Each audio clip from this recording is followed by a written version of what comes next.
खुलुमबाय स्टुडियो दं आं रबिन बसुमतारी बे समाव पिन इउपिपिएल दोलोनि जयनिं हाबाफारि जुमदुवार बियाबनि सिङाव थानाय जानालिगाव प्राइमारियाव बिपिएफ हान्जानि सा 200 मददगिरिफोरा इउपिपिएल दोलोआव जगदान बिटिसि बिसायख'थिनि सिगां गुबुन गुबुन दोलोनिफ्राय गोबां सुबुंफोरा इउपिपिएल दोलोआव जगदान जाफैनायखौ जों बे समाव नुनो मोनगासिनो दं थिग बेबादिनो दिनैबो गसाइगाव महकुमानि सिङाव थानाय जुमदुवार बियाबनि जानालिगाव प्राइमारियाव इउपिपिएल दोलोनि मोनसे जयनिं हाबाफारि मेल जानानै थाङो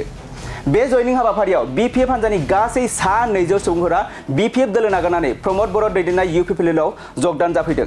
मख'जाथावदि बे हाबाफारियावनो मिरु इउपिपिएल दोलोनि गाहाय नेहाथारि राजु नार्जारी एमएलए जिरन बसुमतारी एमसिएलए रेवरेवा नार्जारी आरो समनाथ नार्जारीजों लोगोसे जुमदुवार ब्लकनि गोबां दैदेनगिरिफोरा बे मेलाव बाहागो लाफैदों दिनै जोंनि बे जुमदुवार समस्तिनि सिङाव गोग्लैनाय जानालिगाव प्राइमारिनि आन्दाराव बे जानालिगाव बाजार साखाथियावहाय मोनसे गेदेरथार जयनिं हाबाफारि जादों बे ओनसोलनि जाय बिथांमोनहा गुबुन गुबुन दोलोफ्राव दङमोन गुबैयै बिपिएफआव खामानि मावनाय आरो गुबुन गुबुन माखासे कंग्रेसफ्रावबो खामानि मावनाय दैदेनगिरि बिथांमोनजों लोगोसे रायजो राजा बिथांमोनहा दिनै इउपिपिएल दोलोनि खामानि मावनायखौ मोजां मोननानै आरो बिटिआरनि चिफ मानगोनां प्रमद बर'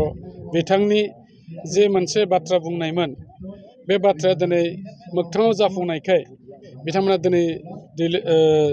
दोलो फैनानै जोंनावहाय जगदान जादों आरो बे बाथ्रायानो जादोंमोन जे बिटिआरआव सरकार फैनाय लोगो लोगोनो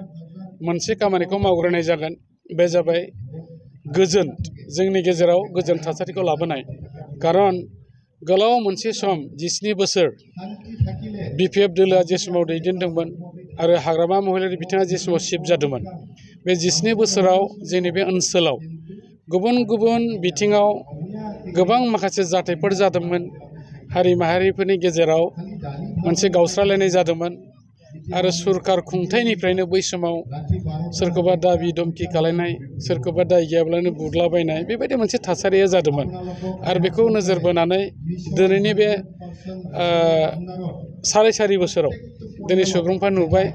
जे 17 बोसोरनि राजत्व खालामनाय आरो नैबे 4.5 बोसोर बेयाव माखासे बिथांमोना डिफारेन्सखौ नुदों बे जाहैबाय दिनै जोङो बेबायदि गाज्रि थासारि गैला दाबि धमखि गैला बुग्लुंनाय सुग्लुंनाय गैलिया गावनि गोसोबादि नों राजनिति दोलोआव थानानै सोरनो गोसो जायो बिजों थांफानो हानाय मोनसे थासारिया दं नाथाय बै समाव बिदि नङामोन दा बेनिखाय दिनै रायजोफ्रा जोंनि नीति आदर्शखौ मोजां मोननानै बिथांमोना दिनै जयनिं जाफैदों जों बिथांमोनखौ गोसो गोरबोजों आजावनानै लादों आरो जोङो बिथांमोना बे बाथ्राखौ बुंदों जे जों फै खौसेजों जों थानानै जोंनि बिटिआर ओनसोलाव जों खामानि मावनि दा दिनैबो आं खावलायनो सानदों दिनै गोबां दैदेनगिरियानो जाथों रायजो राजाफ्रानो जाथों साननो गोरों सुबुंफ्रानो जाथों बिथांमोनखौ आं खावलायगोन जोङो फै जोङो मोनसे दोलोआव थानानै बिटिआर ओनसोलखौ जों मोनसे गोजोन थासारिजों लोगोसे जौगासार आरो बयजोंबो मिलिनो हानाय खौसेथि मोनसे ओनसोल हिसाबै जों दानानै लानि बेबायदि जायोबा जोङो गोबां खामानि मावनो हागोन आरो दिनै बिटिआरआव जोङो नुबाय जे गोबां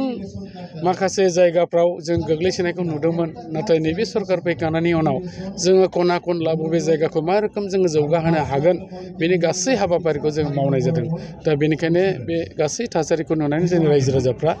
दैलि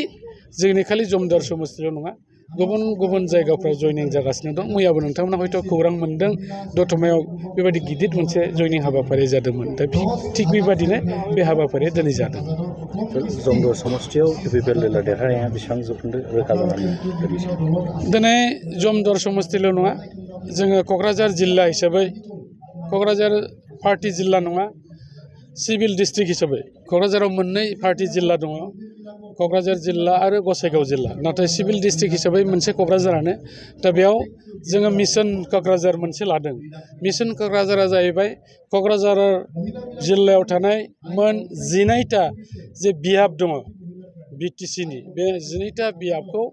जोङो गैयाब्लाबो 8निफ्राय 9टायाव देरहानो थाखाय जोङो एबार थिरांथा लादों आरो बेबायदि मिशनाव जोंनि बे जुमदुवार समस्तियाबो बेयो जे जोङो थिरांथा लानाय बेवहाय बियो 1 नङाबाबो 2-3 नम्बरावनो दङ थारमाने बेवहाय जे जों देरहाखाबाय बेयो रोखा जाबाय कोनो मोनसे गुबुन दला बाव फैनानै जोंजों कम्पिट खालामनो हानाय रोखोमनि कोनो मोनसे परिबेस गैया जों दा बहाय देरहाखाबाय थेवब्लाबो जोंनि थांखिया आं दहाय आगोल बुंनाय बायदि जोङो बयखौबो जाहाथे खौसेथि खालामनानै इउपिपिएल दोलावनो लांजोबनो हायो बेनि थाखाय जों मोनसे मिशन लानानै खामानि मावदों मोनसे गोजोनथाव खौरां कारिगावनि माइगं बाथौ फरायसालि सेनियर सेकेन्डारि स्कुला लानानै फैदों मोनसे गोजोनथाव खौरां क'क्राझार जिल्लानि कारिगाव माइगंपुरी गामिनि माइगं बाथौ फरायसालि सेनियर सेकेन्डारि स्कुला HS फार्स्ट इयारनि थाखाय बेसेन नाङै मुं थिसननाय आरो फर्म बिलाइनाया सोलिगासिनो दं बे माइगं बाथौ फरायसालि सेनियर सेकेन्डारि स्कुलाव आर्ट्स स्ट्रीमनि थाखाय इंलिश बड' एबा MIL इकनमिक्स एजुकेशन एडभान्स बड' हिस्ट्री पलिटिकल साइन्स आरो अल्टि इंलिश गासैबो आयदाखौ मोननो हागोन आरो बे माइगं बाथौ फरायसालि सेनियर सेकेन्डारि स्कुलाव इंराजि आरो बर' मोन्नैबो बिजों थागोन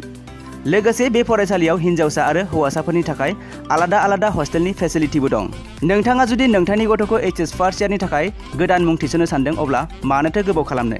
थाबैनो बे माइगं बाथौ फरायसालि सेनियर सेकेन्डारि स्कुलाव बेसेन होनाङा जासे मुं थिसनहैदो आबुङै मिथिनो थाखाय 8011394710 एबा 8133845456 नङाब्ला 7638023455 नैबे जानबुं नाम्बाराव फन खालामना खौरां लाहरनो हागोन